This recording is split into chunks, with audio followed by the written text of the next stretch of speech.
بسم اللہ الرحمن الرحیم۔ السلام علیکم۔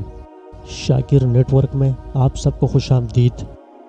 ایک حدیث شریف کے مفہوم کے مطابق حضرت علی رضی اللہ تعالیٰ عنہ نے نبی کریم صلی اللہ علیہ وسلم سے روایت کی ہے کہ جس شخص کی نمازیں قضا ہو چکی ہوں اور اسے یہ معلوم نہ ہو کہ ان قضا نمازوں کی تعداد کتنی ہے تو وہ پیر کی رات کو 50 رکعت نماز ادا کرے اور ہر رکعت میں ایک مرتبہ سورہ فاتحہ اور ایک مرتبہ سورہ اخلاص پڑھے تو اللہ تعالیٰ اس کی گزشتہ نمازوں کا کفارہ قبول فرماتا ہے، چاہے اس نے 100 سال بھی نمازیں قضا کی ہوں۔ ایک روایت میں حضور صلی اللہ علیہ وسلم کا یہ ارشاد نقل ہوا ہے کہ اس ذات کی قسم جس کے قبضے میں میری جان ہے، اس جیسی صورت نازل نہیں ہوئی، نہ تورات میں، نہ زبور میں، نہ انجیل میں اور نہ بقیہ قرآن میں۔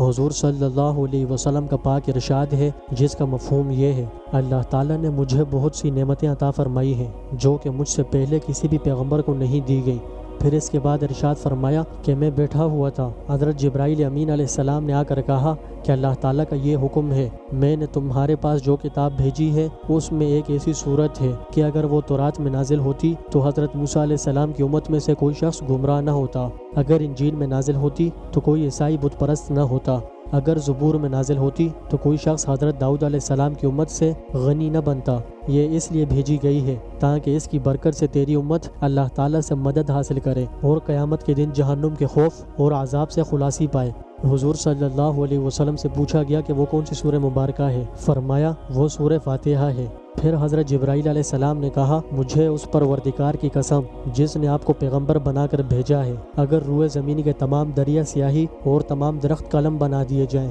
اور 7 زمین و آسمان کو کاغذ بنا دیا جائے، پھر ابتدائی کائنات سے لے کر اب تک فرشتے اور تمام دنیا کے انسان اس صورت کے فضائل لکھنا چاہیں تو اس کی فضیلت نہیں لکھ سکیں گے۔ دوستوں، اس حدیث مبارکہ کے مفہوم سے سورہ فاتحہ کی فضیلت، تاثیر اور فائدوں کا بخوبی اندازہ ہوتا ہے کہ اس میں کتنی خیر و برکتیں ہیں۔ صوفیاء سے منقول ہے کہ پہلی کتابوں میں جس قدر بھی علم وغیرہ تھا وہ سب کا سب قرآن مجید میں ہے، اور جو کچھ قرآن مجید میں ہے اس کا نچوڑ اور خلاصہ سورہ فاتحہ میں ہے، اور جو کچھ سورہ فاتحہ میں ہے اس کا نچوڑ اور خلاصہ بسم اللہ میں ہے۔ حضرت ابن عباس رضی اللہ تعالیٰ عنہ نے فرمایا کہ ایک مرتبہ حضرت حسین رضی اللہ تعالیٰ عنہ علیل ہوئے تو آپ صلی اللہ علیہ وسلم کو بہت فکر لاحق ہوئی، اسی وقت وحی نازل ہوئی اور حدیث قدسی میں حق تعالیٰ نے فرمایا کہ اس سورت سے کام لو جس میں فان نہیں ہے، اس سے مراد سورہ فاتحہ تھی۔ حکم ہوا کہ کسی کوزے میں پانی بھر کر 40 مرتبہ سورہ فاتحہ پڑھ کر دم کرو، پھر حسین کو پلاؤ۔ ایسا ہی کیا گیا تو حضرت حسین رضی اللہ تعالیٰ عنہ صحت مند ہو گئے۔ جو شخص سورہ فاتحہ کو نماز فجر کی سنتوں اور فرض کے درمیان 41 مرتبہ پڑھ کر درد چشم والے پر دم کرے تو انشاءاللہ بہت جلد شفا نصیب ہوگی۔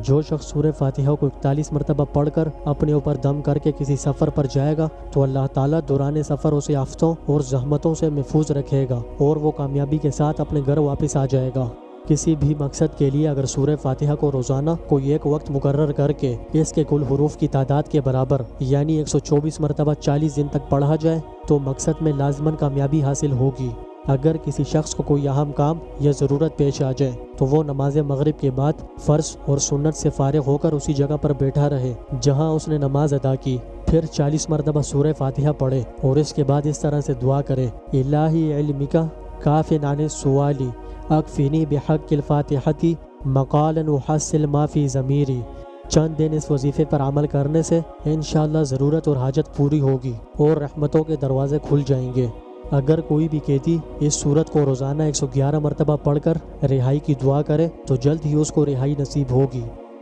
اگر آپ کو کسی حاکم یا افسران بالا سے کام ہو اور وہ سختی سے پیش آتے ہوں تو آپ یہ عمل کریں، کسی چینی کے برتن پر زعفران و مشک اور کافور ملا کر سورہ فاتحہ کے الگ الگ حروف تحریر کریں۔ یہ عمل جمعے کی پہلی سات میں عروج ماہ میں کریں، بشرطے کہ چاند برج عقرب میں نہ ہو۔ اس کے بعد ان حروف کو گلاب کے عرق سے دھو کر کسی پاک و صاف شیشی میں یہ پانی رکھ لیں۔ جس دن حاکم کے پاس جائیں وضو کرنے کے بعد اس شیشی میں سے تھوڑا سا پانی لے کر اپنے دونوں ہاتھوں کو تر کر کے چہرے پر پھیر لیں اور حاکم کے پاس چلے جائیں۔ انشاءاللہ حاکم عزت کرے گا اور جو کوئی بھی کام ہوگا اسے کرنے میں وہ خوشی محسوس کرے گا۔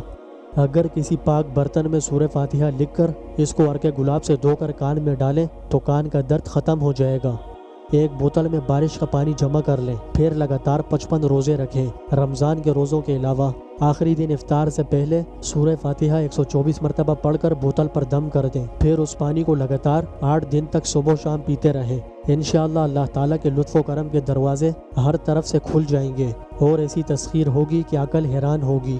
اگر آپ دنیا کے غم و مصائب اور پریشانیوں سے مکمل طور پر تنگ آ چکے ہوں، کسی بھی جگہ پناہ نہ ملتی ہو، مسائل بہت زیادہ ہوں اور وسائل نہ ہونے کے برابر ہوں، اور آپ کا ایک بال قرض میں جکڑا ہوا ہو اور گھر والے بھی آپ سے بدظن ہوں، دوستوں نے منہ موڑ لیا ہو، روزگار کی تلاش ہو لیکن مل نہ رہا ہو، دن بدن غربت اور افلاس کی دلدل میں آپ دھنسے چلے جا رہے ہوں، تو ایسے حالات میں سورہ فاتحہ کا عمل کریں۔ عمل یہ ہے 40 مرتبہ درود ابراہیمی پڑھیں، اس کے بعد 100 مرتبہ سورہ فاتحہ پڑھ کر پھر 40 مرتبہ درود ابراہیمی پڑھیں اور سجدے میں چلے جائیں، اس یقین کے ساتھ کہ آپ کا سر زمین پر نہیں بلکہ اللہ تعالیٰ کے قدموں پر رکھا ہے۔ اس تصور کے ساتھ بھیگی ہوئی آنکھوں اور دل کی عاجزی کے ساتھ اپنی تمام تر پریشانیاں اللہ تعالیٰ سے بیان کیجیے اور ان سے مدد مانگیے۔ اس عمل کی برکت سے انشاءاللہ آپ اپنی آنکھوں سے دیکھیں گے کہ اتنا ملے گا کہ آپ سے سنبھالا نہیں جا سکے گا۔ اللہ تعالیٰ تو ہر وقت دینے کے لیے تیار رہتا ہے، پر ہمیں مانگنا ہی نہیں آتا۔